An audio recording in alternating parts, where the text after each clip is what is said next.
সকালবেলা ঘুম থেকে উঠে স্নান সেরে বারান্দার দরজাটা খুললাম। খুলতেই দেখি একটা জবা ফুল ফুটে আছে আমার ছোট্ট গাছটাতে। জবা ফুলটা তুলে নিলাম, তুলে নিয়ে গেলাম মামনির ঘর। ঠাকুরের পুজো তো মামনি সকালবেলায় দিয়ে দিয়েছিল, তো তারপরে আমি ওই ফুলটা শুধুমাত্র ঠাকুরকে দিয়ে আবার একবার চলে এসেছিলাম নিজের ঘরে। ছাদ থেকে তুলে নিয়েছিলাম একটা নয়নতারা ফুল। আমার ঘরে একটা লক্ষ্মী গণেশের মূর্তি আছে, তো তাদেরকেই সেই ফুলটা নিবেদন করেছিলাম।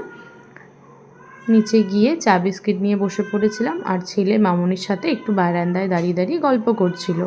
তারপর ছেলেকে রেডি করিয়ে দিলাম। ছেলে যাচ্ছিল ওর পাপার সাথে একটু ঘুরতে।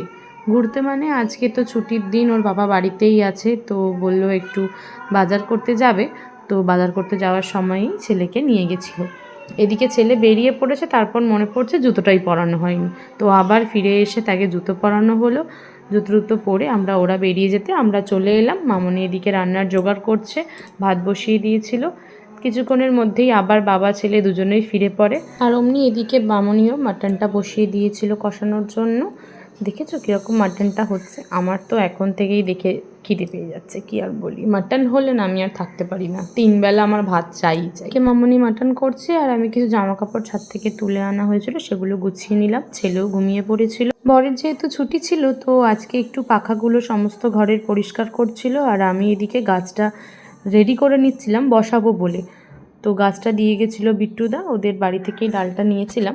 তারপরে নিচে এসে আবার ছেলের স্নানের জলটা রেডি করলাম, ওকে স্নান করিয়ে দিলাম। স্নান টান করিয়ে দিয়ে ছেলে একটু খেলা করছিল, তারপরে ওকে একটু ক্রিম মাখিয়ে জামা টামা পরিয়ে রেডি করিয়ে দিয়ে আরও একটু কিছুক্ষণ ও খেলা করলো। তারপরে ওর সাথে দেখা করতে এসে গেছিলো অরিজিৎদা আর পোলিওর ভালো নাম আমি জানি না, এটা অরিজিৎদা। আর ওদিকে ছেলে রয়েছে পোলিওর কোলে। ওকে পাড়াতে সবাই পোলিও বলেই ডাকে, আমিও তাই বলেই ডাকি। তারপর তো মিঠুর সাথে এসে ছেলে কিছুক্ষণ কথা বললো। মাঝখানে ওর খাবারটা মামনি রেডি করে নিয়েছিল। খাবারটা খাওয়া দাওয়া শেষ না করতে করতে এদিকে বিট্টুদা অঙ্কিতা এসে হাজির ওর সাথে দেখা করার জন্য। ওদের সঙ্গে দেখা হয়ে গেল। দেখা করে ও ঘুমিয়ে পড়েছিল, আমি গাছটা বসিয়ে নিয়েছিলাম। তারপরে আমরা আবার লাঞ্চ করতে বসে গিয়েছিলাম। এইভাবেই কাটলো।